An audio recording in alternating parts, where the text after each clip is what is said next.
아까 말씀했던 제주도에서 올라온 진성명입니다. 제가 이현희 교수님한테 부탁받은 것은 시민의 입법 추진 전략을 좀 짜봐라 그러는데 그게 참 우연찮게 부탁을 받았고 이상하게 두 번째 이렇게 또 자리에 서게 됐습니다. 근데 입법 추진 전략이라는 게 사실은 교과서적인 내용은 없어요. 왜냐하면 어떤 입법이든지 그 입법을 추진하는 주체가 어느 정도의 그 에너지를 갖고 있는지 그리고 상황과 조건, 여건은 어떻게 되는지에 따라 많이 달라지는 거거든요. 그래서 그걸 가지고 이래야 된다, 저래야 된다, 전략적으로 이렇게 해야 된다 이거보다는 한번 시나리오를 몇 개 제가 상정해 봤습니다. 그래서 이걸 하나하나 말씀드리면서 이게 자연스럽게 여러분들이 여기에 대해서 그렇겠네 하면서 의견을 줄 수 있는 화두가 될 것 같아서 제가 상정할 수 있는 시나리오 두 가지 이렇게 해봤고요. 첫 번째는 제가 사실 지난번에 중회의 때 말씀 이미 했던 건데 현재 일각에서 개헌 추진 논의가 되고 있죠. 특히 저희랑 뭐 정파성은 없지만 저희 시민의회 추진 세력이 그렇지만 저희랑 가까운 분들을 중심으로 지금 개헌 추진 움직임이 있고요. 그래서 이에 대한 현실적 한계가 있다라는 것을 지난 세미나 때 말씀드렸습니다. 그때 세미나 참석하지 못한 분이 계시니까 제가 간략하게 요약을 하겠습니다. 그래서 근데 여기에 앞서서 지난 줌 세미나에서 오연순 선생님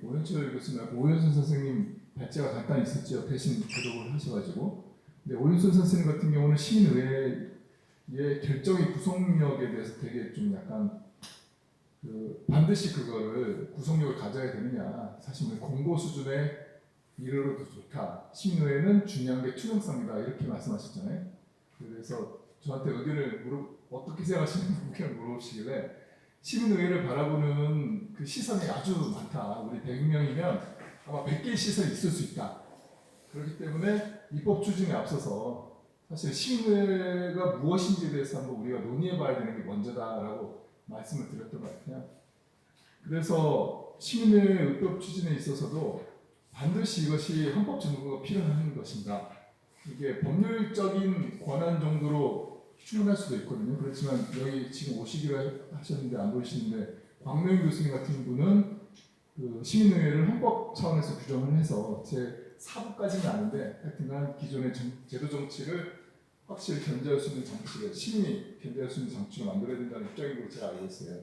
그런 경우에는 반드시 이 개헌 논의에 같이 참여해서 시민의회를 제도화하는 방법을 고민해야겠죠. 이것 관련돼서 한번 말씀드리고요. 두 번째 시나리오는 결국에는 시민의회라는 것이 국민적 지지를 확보하면 되지 않겠냐 하겠지만 결국에는 이게 입법화가 돼야 되는 거잖아요. 그렇다면 입법권이 누구에게 있습니까? 결국에는 국회의원 등등의 정치권에 있는 거죠. 그래서 그들의 정치적 결단이 필요한 일이고 그래서 그들 정치 세력을 확보하는 것이 되게 중요합니다. 그래서 어쩔 수 없이 현실적으로 향후 정치적 이벤트에 맞추어서 진행하는 방안이 있을 수밖에 없어요. 지금 쭉 정치 이벤트를 나열해 보면은 향후 정치로 나열할 수밖에 없겠죠. 2026년 지방선거, 2027년 대통령 선거, 2028년 국회의원 선거가 쭉 예정되어 있습니다. 이 중에서 저는 2026년 지방선거 가장 직근에 있으니까 중심으로 한번 시나리오를 한번 제시해 보겠습니다. 먼저 시나리오 1과 관련해서는 지난 세미나 때 좀 참석 못하신 분이 계셔서 제가 요약 내용을 그대로 읽겠습니다. 그때 제가 지난 87년 이후에 개헌의 움직임을 쭉 나열했거든요. 그래서 여러 가지 공통점 요소를 뽑아낼 수 있었는데 그렇게 읽어낸 결과 2020년 국회에서 발의한 원포인트 개헌안이 있었는데 그게 뭐냐면은 헌법 개정 국민 발안제입니다. 이게 사실 국회의원들이 자발적으로 했다기보다는 100몇 개의 시민단체가 연합이 돼가지고 헌법 개정 추진이 무슨 단체를 만들었어요. 그래서 원포인트 그러니까 한 가지 문제만 가지고 개헌안을 제안한 건데 헌법 개정에 있어서 국민이 발언할 수 있게 하는 것 이게 있었어요 2020년에. 근데 그거를 제외하고는 그 외의 헌법 개정안들은 모두 다 권력 구조에 관한 거였습니다. 이를테면 이념내각제로 바꾸자, 대통령 중임제로 바꾸자, 중임제로 바꾸자 등등이었고요. 시민의회 입법화를 위한 헌법적 근거 이거는 거의가 아니라 아예 없다고 볼 수 있었습니다. 비교적 혁신적인 내용을 담았다고 평가할 수 있는 것이 제가 어떻게 혁신적인지에서는 지난 줌세미나 때 설명을 드렸는데 2018년 헌정특위에서 나온 보고서나 또는 2018년 문재인 대통령께서 실제 발의했던 그런 개헌안, 지방분권 또는 주민 직접 민주주의 관련된 내용이 있었거든요. 근데 그것을 아무리 선의 해석하더라도 시민의회 제도적 근거가 되기에는 되게 어려웠습니다. 그것도 지난 세미나 때 분석적으로 말씀드렸고, 여기서 알 수 있는 한 가지 우리가 얻을 수 있는 시사점은 시민의회 입법화 추진 세력이 이 개헌 논의의 한 축으로 들어가지 않는 한은 개헌을 통한 시민의회 제도와 이거는 매우 어려울 것이다 라는 겁니다. 그리고 지난 시간에 또 한 가지 심리와 관련된 건 아니지만 논의로 한 가지 더 말씀드렸던 게 그간의 우리나라의 개헌 추진 과정을 이끌어 본 결과 현행 헌법 체제하에서는 헌법 개정 자체가 매우 어렵다는 겁니다. 현실적으로 되게 어렵다는 겁니다. 여기서는 국민의 상당한 지지를 확보하여야만이라고 표현했지만 상당한 정도가 아니고 절대적까지는 아니지만 그야말로 헌법의 틀을 깰 정도의 지지를 얻어야만이 가능하고요. 그래서 현재 일각에서 이루어지고 있는 개헌 추진 움직임 또한 사실 많이 어려울 것이다. 최종 성과를 내기는 어려울 것이다 라고 말씀드린 바 있습니다. 그럼에도 불구하고 이 시나리오 1의 의미는 무엇이냐면은 현재 개헌이 논의되고 있다는 그 현실적 상황 자체가 되게 중요하다. 그리고 그 논의그룹 대부분이 우리 대기위원회와 적합성은 표현해서 죄송합니다만은 반윤연대와의 동시적 관계에 있다. 저는 그렇게 보고 있고요. 그래서 현재 추진 중인 개헌 논의에 참여하여서 그 개헌의 의제, 개헌 아젠다에 시민의회라는 걸 좀 올리는 것이 중요하다, 필요하다고 봅니다. 뿐만 아니라 개헌이라는 것 자체가 아까도 말씀드렸지만 절대적 지지까지는 아니더라도 상당한 지지가 지금 국민적 지지가 필요한 것인데 기존의 방식으로는 어렵고 이른바 시민의회 방식, 이른바 상향식 수기민주주의 방식만이 유일한 해법이 아닌가 생각합니다. 시나리오 2는 현실 정치적인 그 이벤트에 따라 추진해 보자는 건데요. 2026년 지방선거에서 예를 들어서 전국의 시민의회를 지지하는 단체장, 지방위원을 대거 당선시키는 겁니다. 그래서 우선 지방에서부터 시민의회를 제도화시키는 방안인데 이 경우에 시민의회는 법률이 아닌 조례에 의해서 제도화되는 것입니다. 조례는 물론 그 법령의 한계를 벗어나지 못합니다. 법상 그렇게 되어 있어요. 그렇지만 지역 현안에 수기민주주의 제도를 도입한다는 것은 정말 획기적인 거고요. 그렇게 가능하다면요. 그리고 결국에는 저한테 말씀하신 게 조례가 아니라 중앙입법, 그러니까 법률로서 제정하는 것을 말씀하신 거여서 제가 예를 든 건데 조례입법에서 법률 제정으로 가능하냐 그런 경우가 종종 있었습니다. 종종 있었는데 많은 사람들은 조례가 상위법이 있어야 되는 거 아닌가 하지만 반드시 그런 건 아니고요.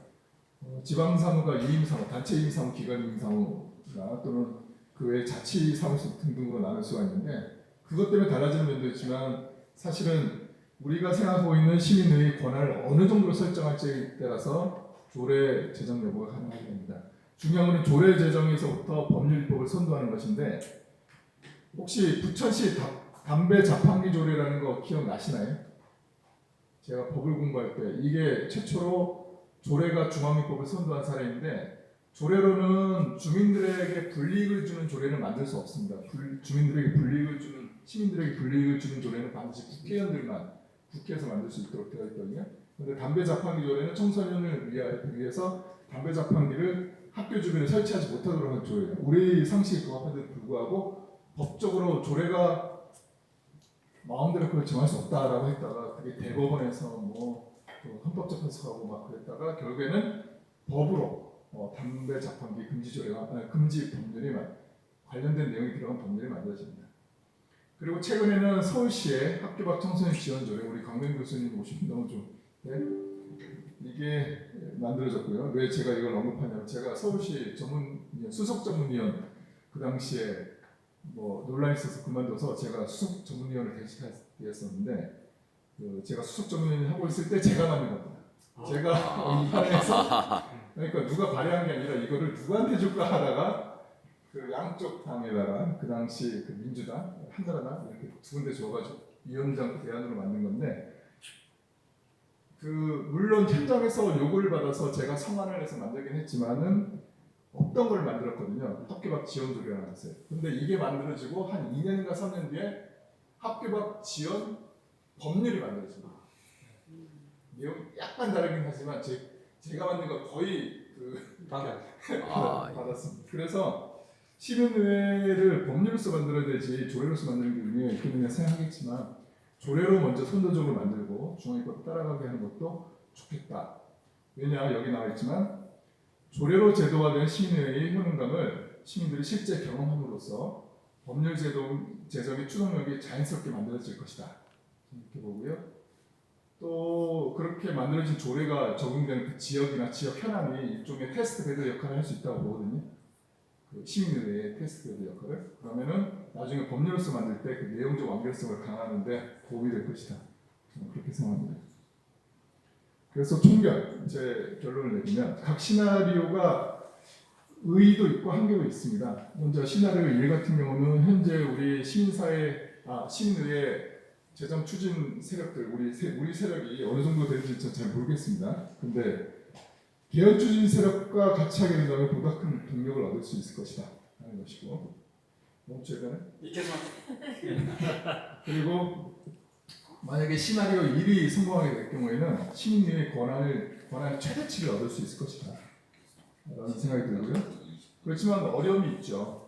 뭐냐면 개헌 어젠다가 무진장 많습니다. 개헌 추진 세력들이 여기저기서 모였거든요. 조국신당뿐만 아니라 되게 많은데, 그러면은 개혁 어젠다가 무진장 많은데 그 중에 우리 시민의회 어젠다를 올리기에 내부 교섭에 어려움이 있을 것이다. 그리고 어떻게 보면 바닥에서부터 올라온 게 아니라 헌법에서 만들고 내려가는 거잖아요. 그래서 상향식 제도화에 따른 시민의 제도 자체에 정착의 어려움이 있을 수 있다. 근데 무엇보다 아까도 말씀드렸지만 개헌 자체가 되게 난망합니다. 그리고 시나리오 2는 아까 말씀드렸던 그 지방선거에서부터 조례를 만들자는 건데 풀뿌리 단위에서부터 시민의 경험을 쌓아갈 수 있다는 장점이 있습니다. 그래서 만약 이것이 경험이 쌓아서 나중에 법률이 제정되면은 단순히 지방의제뿐만 아니라 국가의제까지도 다룰 수 있고, 그리고 시민들의 시민에 대한 효과성, 그리고 수기민주주의 근데 문제는 무엇이냐면은 이게 선거를 전제로 하는 것이기 때문에 선거에서 실제 표로 연결되지 않는다면 사실은 우리가 저 사람이 우리 시민들을 지지하는 사람이구나라고 할지라도 나중에 당선되고 난 다음에 조례로 만들어질 것인가는 좀 의문인 것입니다. 제가 지금까지 말씀드린 1, 2번은 그냥 예시입니다. 그렇다면 제 3의 방안도 가능하고요. 예를 들어서 시나리오 1, 2를 조합하는 대안도 가능합니다. 예를 들어 개헌 논의에 적극 참여도 하고, 아마 이때는 어느 정도 선으로 제가 보고 있냐면 대통령 중임제 그리고 국민 개헌 발언권을 획득하는 정도로 우리가 만족하면 좋겠다. 왜냐하면 대통령 중임제는 지금 개헌 세력들의 공통 분모거든요. 그리고 국민 개헌 발언권 같은 경우는 나중에 시민의 헌법 개정을 위한 제도 장치이기 때문에 꼭 받아냈으면 좋겠다 이런 생각이 들고, 그것도 하고 나중에 2026년 지방선거에서 조례 차원에서 제도하는 것, 그래서 시민의 경험을 추진한 다음 법률 제정을 추진하는 것, 이런 시나리오도 있을 수가 있겠죠. 그래서 이거 말고도 제4, 제5 충분히 있을 수 있을 것입니다. 그래서 오늘 이 자리에서 중지를 모아서 한번 말씀해보시길. 감사합니다. 굉장히 좋은 제안을 해주셨습니다.